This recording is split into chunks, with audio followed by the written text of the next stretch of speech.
Saya ingin bertanya, menurut Bapak, bagaimana cara ASN mengembangkan diri secara bertahap agar tidak merasa terbebani dengan perubahan sistem digital? Baik, yang pertama ini ya Mas Adin, jadi pertama mulai dari mindset dan kesadaran sebetulnya. Digitalisasi itu bukan beban sebetulnya, itu sebuah tool yang harus dikuasai untuk melayani sebetulnya. Kemudian mindset atau kesadaran yang perlu dipahami juga bahwa perubahan sendiri itu adalah keniscayaannya, itu pastilah tidak bisa tidak. Itu adalah bagian dari untuk peningkatan pelayanannya. Terima kasih Pak Marji atas jawabannya. Kemudian ini ya, yang kedua di kementerian kita kan ada ini ya, ada pelatihan. Itu kita bisa mengusulkan pelatihan apapun lah sebetulnya. Nah, itu adalah salah satu sarana untuk meningkatkan kemampuan kita juga. Nah, itu teman-teman bisa mengikuti itu. Kemudian yang ketiga membuat komunitas entah itu internal atau lebih luas ya. Jadi teman-teman yang mempunyai kapasitas kemampuan digital lebih tinggi mungkin bisa memberikan ke teman-teman yang lain. Kemudian yang ketiga, yang keempat ya, itu dukungan organisasi, tentu itu tidak bisa tidak ya.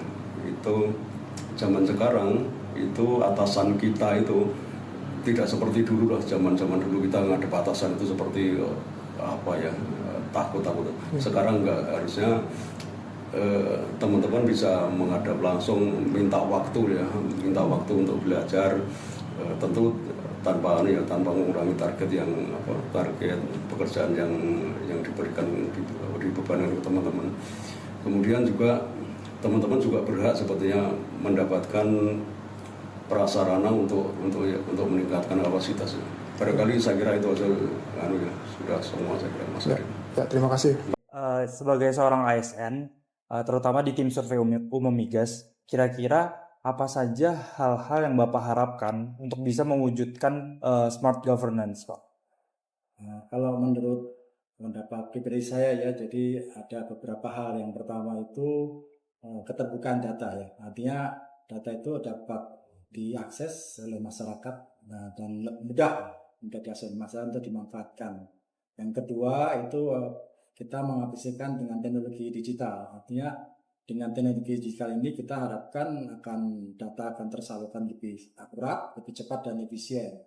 Kemudian yang ketiga, saya kira mungkin kita perlu menjunjung tinggi akuntabilitas dan integritas ya, dalam artian data yang kita dapatkan atau kita olah dari mulai kita akuisisi sampai kita laporan akhir itu dapat dipertanggungjawabkan dan dipercaya ya, oleh masyarakat. Nah, yang kemudian terakhir atau keempat itu kita membangun kerjasama atau kolaborasi dengan pihak lain. Itu bisa dari akademisi atau dari unit-unit kerja lain, maupun dari kementerian lain, lintas kementerian kita juga sering. Kemudian dari masyarakat juga boleh kalau misalnya sekarang. Artinya kolaborasi ini kita harapkan kita akan ada semacam satu mungkin penambahan pengetahuan ya.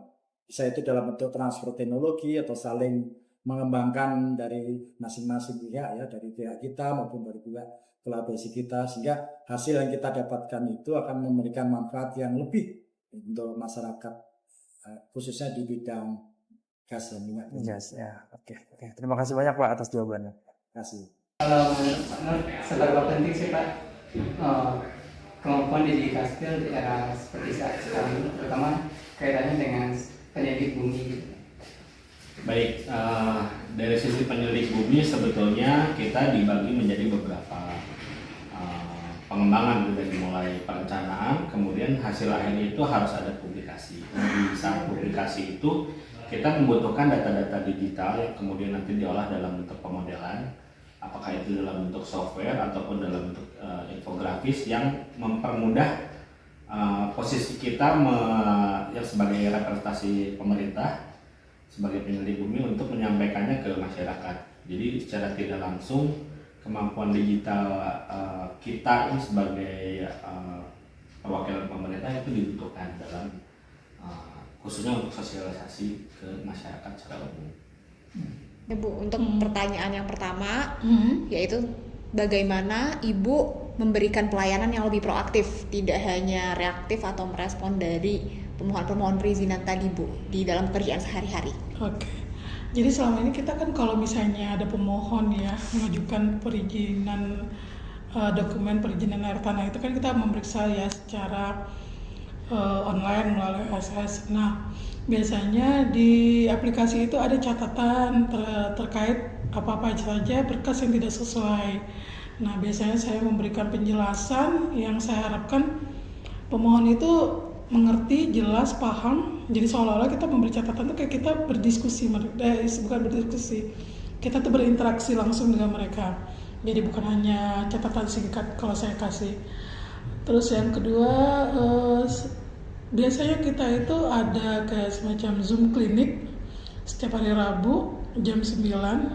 Di Zoom klinik ini kita berinteraksi lebih lama dengan pemohon jadi bisa mengikuti Zoom secara online. Mereka bertanya sampai mereka mengerti puas, walaupun satu orang kita layanin. Itu sampai sedetail mereka mau nanya apa kita layanin. Jadi ibaratnya ya kita memuaskan pelanggan. Mereka mengerti, paham bagaimana sih alur untuk pengajuan permohonan perizinan air tanah. Saya ada satu pertanyaan. Untuk di PVMBG sendiri ini, apakah sudah ada implementasi dari smart governance? Implementasi dari smart governance itu karena sekarang kita lagi musimnya ini semua serba internet, itu kan serba online. Jadi untuk mitigasi kebencanaan di PVMBG kita memiliki 2 aplikasi. Yang pertama adalah portal mitigasi bencana geologi dan yang satu adalah Magma Indonesia. Jadi yang portal mitigasi ini kita bisa mengetahui di mana kita berada dengan kebencanaan apa yang ada di tempat kita berada. Jadi di situ ada titiknya. Kalau kita di titik itu kita bisa mengetahui kebencanaan apa aja sih, kebencanaan geologi apa aja sih yang ada di sekitar kita. Itu untuk portal MBG. Kemudian untuk Magma Indonesia itu lebih dikhususkan untuk gunung api. Jadi kita bisa tahu level dan tingkatannya dari gunung api yang ada di Indonesia, yang aktif di Indonesia. Kemudian kita juga bisa melihat seismogram, kemudian kita juga bisa mengetahui tingkatan aktivitasnya seperti apa gitu. Kemudian kita juga bisa tahu fauna. Jadi untuk penerbangan itu ada hubungannya dengan luncuran abu atau awan panas seperti itu yang keluar dari gunung api, itu untuk jalur penerbangan.